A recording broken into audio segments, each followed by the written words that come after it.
Bismillahirrahmanirrahim. Assalamualaikum warahmatullahi wabarakatuh.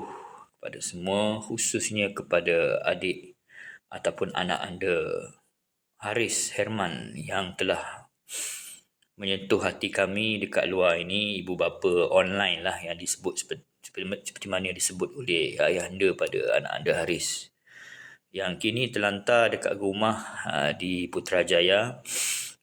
Kami di luar ini hanya mampu berdoa kerana dapat tahu yang adik Haris kini telah dalam keadaan yang tidak boleh diselamatkan lagi lah akibat neuroblastoma, iaitu sejenis kanser saraf.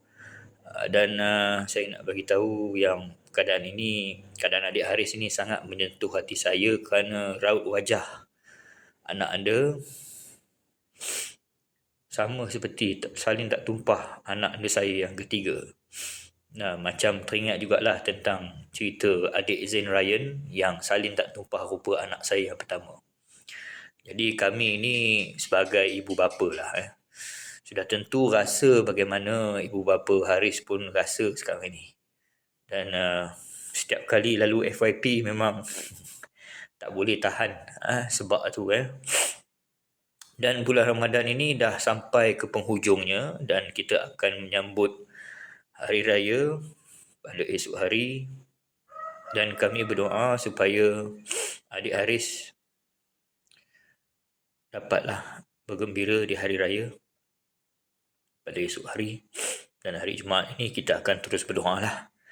Kita akan terus berdoa kepada adik Haris dan ibu bapanya terus kuat dan tabah atas dugaan yang sedang kamu terima ini, kerana Allah tidak akan menguji seseorang itu kalau Allah tak tahu kamu tak boleh menghadapinya. Jadi begitu hebat ibu bapa Haris, dan lagi kuat Haris kerana Haris dapat bertahan dengan penuh kesabaran.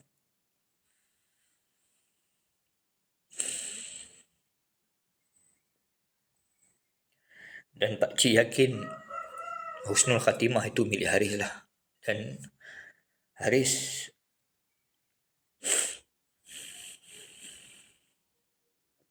bakal mengembirakan ramai orang dekat syurga nanti.